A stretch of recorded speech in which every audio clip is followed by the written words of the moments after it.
Dhanbad police ने नीरज तिवारी हत्याकांड का खुलासा कर दिया है। बड़ी बात यह है कि इस मामले में 7 आरोपियों को गिरफ्तार किया गया है। इसके अलावा इनके पास से हथियार भी बरामद हुए हैं। पिछले दिनों कतरास में नीरज तिवारी के ऊपर ताबड़तोड़ गोलियां बरसाकर हत्या कर दी गई थी। इस मामले का पुलिस ने उद्भेदन कर लिया है। पुलिस ने 7 आरोपियों को इस मामले में गिरफ्तार किया है। घटना में इस्तेमाल हुए वाहन, पिस्तौल समेत अन्य सामान पुलिस ने जब्त किए। सोमवार को एसएसपी संजीव कुमार ने मीडिया को जानकारी देते हुए बताया कि नीरज तिवारी की ओर से रौनक गुप्ता और रोहित गुप्ता के खिलाफ षड्यंत्र के तहत हत्या करने की प्राथमिकी कतरास थाना में दर्ज कराई गई थी। पुलिस की ओर से गठित टीम ने छापेमारी कर हत्या में शामिल आरोपियों को गिरफ्तार कर लिया है। इस कार्रवाई में रौनक गुप्ता, रोहित गुप्ता, दिलीप यादव, गणेश गुप्ता, सुजल गुप्ता, प्रिंस स्वर्णकार और प्रिय रंजन की गिरफ्तारी हुई है। इनके पास से वारदात में इस्तेमाल काले रंग की पल्सर बाइक, स्कॉर्पियो, 2 बिना नंबर की बाइक, 3 पिस्टल और जिंदा कारतूस पुलिस ने बरामद किया है। एसएसपी के मुताबिक नीरज तिवारी और रौनक गुप्ता के बीच पुरानी दुश्मनी थी। हत्या के 2 दिन पहले ही रौनक गुप्ता जेल से बाहर आया था, जिसके बाद रौनक गुप्ता ने नीरज तिवारी की सुनियोजित तरीके से हत्या करवा दी। रौनक गुप्ता ही नीरज तिवारी की हत्या का मुख्य सूत्रधार है। कतरास के राजस्थानी धर्मशाला के समीप 2 सितंबर की रात ताबड़तोड़ फायरिंग की गई थी, जिसमें नीरज तिवारी को गोली लगी थी। अस्पताल पहुंचने के बाद नीरज तिवारी को डॉक्टरों ने मृत घोषित कर दिया था। इस घटना में रौनक गुप्ता और राहुल गुप्ता को भी गोली लगी थी, जिसका इलाज अस्पताल में चल रहा था। 5 रौनक का आपराधिक इतिहास है, दिलीप का आपराधिक इतिहास है, गणेश का आपराधिक इतिहास है, सुजल और प्रिंस का आपराधिक इतिहास नहीं है। प्रिय रंजन क्योंकि बिहार से हम लोग पकड़ कर लाए हैं, तो उसका भी हम लोग वहाँ से आपराधिक इतिहास प्राप्त कर रहे हैं। रोहित का नहीं है। तो ये रौनक, दिलीप, गणेश, 3 व्यक्तियों का आपराधिक। सर, ये लोग युवाओं को, खासकर जिन लोगों ने इस हत्याकांड को प्लान किया, उन्होंने युवाओं को किस तरह से दिग्भ्रमित करने का प्रयास किया? इस कांड में एक ये बात प्रकाश में आई है कि जो खासकर युवा थे, जो 18 साल 19 साल के लड़के हैं, इनको इन लोगों ने तरह तरह से प्रलोभन देकर और अपने ग्रुप में शामिल कराया और मुख्य रेकी करने का काम हुआ, या जो इंफ्रास्ट्रक्चर यहाँ से वहाँ पहुँचाना है, इंफॉर्मेशन पहुँचाना है, बुलाना है, कौन व्यक्ति कहाँ है, उस सारा इंफॉर्मेशन लेना है। ये सारा काम ये जो नए लड़के हैं, इन लोगों ने कराया है इस कांड में, और ऐसे लोगों को ये लोग दिग्भ्रमित करने का प्रयास किया है। नहीं, रौनक मास्टरमाइंड रौनक था। अमन इंफ्रास्ट्रक्चर, जैसे कि अमन ने कुछ लोगों को फ़ोन किया और उसके कुछ लड़के जो है उन्होंने कुछ लड़कों को बुलाया, जिसमें प्रियरंजन शामिल था। प्रियरंजन जो था, जो सारा इंफ्रास्ट्रक्चर जो का रिक्वायरमेंट था वो उसके द्वारा सप्लाई किया गया। रोहित को सर, रौनक को जो गोली लगी वो कैसे लगी? ये देखिए, अब जब हम लोग सारे सीन का रिक्रिएशन किए हैं तो बहुत सारे एनोमलीज नज़र आया है। तो उसी एनोमली के तहत हम लोग केस का जांच कर रहे हैं कि ये गोली किस हथियार से लगा, कैसे लगा। वो हम लोग प्रॉपर जब उसका सीन रिक्रिएशन कर रहे थे तो उस एनोमली के तहत ही हम लोग को लग रहा है कि ये जो रौनक को गोली लगी है उसके पीछे मारने का कहीं भी मोटिव नहीं था। फॉरेंसिक की हम लोग मदद ले रहे हैं, चाहे फॉरेंसिक लैब हो या जो हमारा साइबर फॉरेंसिक लैब है उसका भी हम लोग मदद ले रहे हैं, ताकि जितने मोबाइल्स है उससे जो भी हम लोग डिटेल्स हासिल कर पाएँ। तो रौनक को जो गोली लगी है वो उसने खुद से मारी है या फिर उसे अपराधियों ने मारा? ये हमने आपको बताया कि इसमें एनोमली है।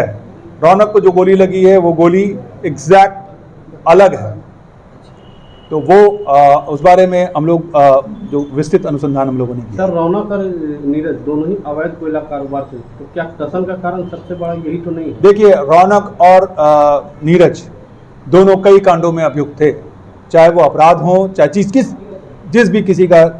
जिस किस्म का अपराध हो, वर्तमान में चाहे वो अपराध कर्मी किस हथियार से लगा, कैसे लगा, वो हम लोग प्रॉपर जब उसका सीन रिक्रिएशन कर रहे थे तो उस एनोमली के तहत ही हम लोग को लग रहा है कि ये जो रौनक को गोली लगी है उसके पीछे मारने का कहीं भी मोटिव नहीं था। फॉरेंसिक की भी मदद- फॉरेंसिक की हम लोग मदद ले रहे हैं, चाहे फॉरेंसिक लैब हो या जो हमारा साइबर फॉरेंसिक लैब है उसका भी हम लोग मदद ले रहे हैं, ताकि जितने मोबाइल्स है उससे जो भी हम लोग डिटेल्स हासिल कर पाएँ। रौनक को जो गोली लगी है वो उसने खुद से मारी है या फिर उसे अपराधियों ने मारा? ये हमने आपको बताया, इसमें अनोमली है।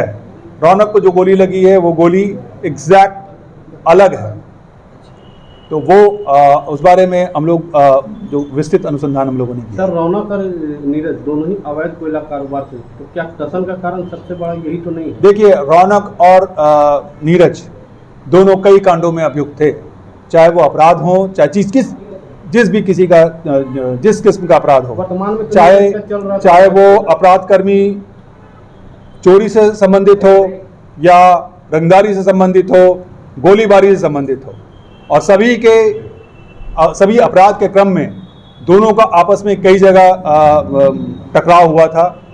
चाहे वो जेल में भी इन लोगों का एक आपस में एक टकराव की एक जो स्टोरी है वो है। कई बातें हैं जो दोनों के बीच में आई थी, और उसी हिसाब से जो ये मोटिव है वो मोटिव के आसपास हम लोगों ने अनुसंधान किया। कि रौनक और नीरज दोनों में इस तरह की अदावत थी कि दोनों एक दूसरे को टारगेट करने के लिए शूटर का इस्तेमाल करना चाह रहे हैं। दोनों कोशिश कर रहे थे, ये बात अनुसंधान में आई है। हम लोग उस बारे में भी अनुसंधान कर रहे हैं, इस बारे में डिटेल हम लोग अनुसंधान करेंगे। सर, रौनक अमन गैंग से अभी भी लगाव में है, जुड़ाव में है या फिर? देखिए, कोई गैंग सच गैंग शब्द जो है वो आपका शब्द है, हमारा शब्द है। हम लोगों ने इस कांड में जितने भी अभियुक्त थे उनको चिन्हित कर लिया है, और उनको हम लोग गिरफ्तार कई लोगों को कर लिए हैं, बाकी जो बचे हैं जल्दी गिरफ्तार। अमन सिंह भी इसमें है क्या? इसमें कुछ और अभियुक्त बचे हुए हैं, 3 अभियुक्तों का अभी तक हम लोगों ने चिन्हित किया है, जो 3 अभियुक्त को और गिरफ्तार किया। हत्याकांड में 10 दिनों के अंदर उद्भेदन हुआ, इसमें जो पुलिस टीम शामिल हुई है उनको आप एकदम सब लोग, क्योंकि काफ़ी मेहनत हुआ है उसमें, कुछ टीम हमारी अलग अलग जगह पे गई और इन लोगों ने कई तरह से अनुसंधान किया, और उन्होंने उनका जो इनपुट था, उसी के इनपुट के कारण हम लोगों ने ये गिरफ्तारी संभव हो पाई है। तो टीम के सभी सदस्यों को हम लोग अलग से पारितोषिक देंगे और सीनियर अफसर से भी रिकमेंड करेंगे इनको पुरस्कृत करने। दिनांक 3 तारीख को कतरास बाज़ार में नीरज तिवारी की हत्या की गई थी, जिसके अनुसंधान के क्रम में एक SIT की टीम गठित की गई थी। ASP लॉ एंड ऑर्डर और SDPO के नेतृत्व में। इसमें अब तक कांड का खुलासा करते हुए कुल 7 अपराध कर्मियों की गिरफ्तारी की गई है, और 3 हथियार बरामद किए गए हैं, जिसमें 2 देसी कट्टा है, एक 9mm का पिस्टल है, 2 मोटरसाइकिल बरामद की गई है, एक पल्सर और एक पैशन प्रो जो इस कांड में प्रयुक्त हुई थी, एक स्कॉर्पियो भी बरामद की गई है जो इस कांड में प्रयुक्त हुई थी। इसके अलावा कुछ मोबाइल फ़ोन्स वगैरह बरामद किए गए हैं।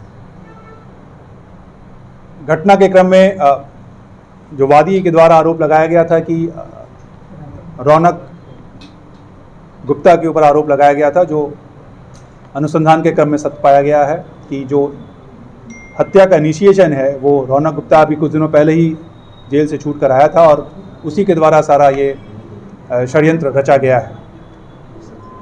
इसमें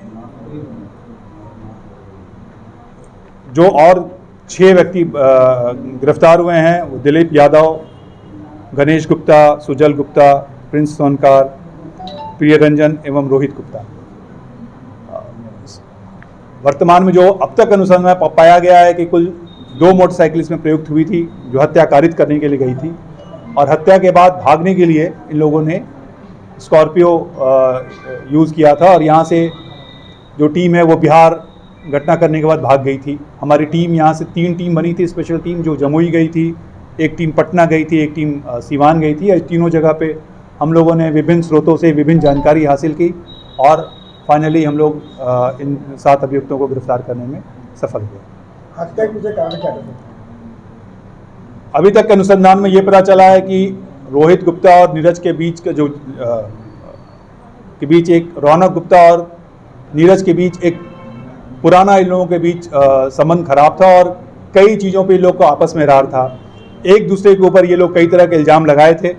उसी के तहत जब रौनक बाहर आया जेल से तो उसे लगा कि नहीं इसको ख़त्म करने के बाद ही हम बच पाएंगे, तो उसने ये षड्यंत्र किया और उसकी गिरफ्तारी संभव हो पाई। कितनी गिरफ्तारी हुई सर उसमें आपराधिक इतिहास से? इसमें करीब 5 रौनक का आपराधिक इतिहास है, दिलीप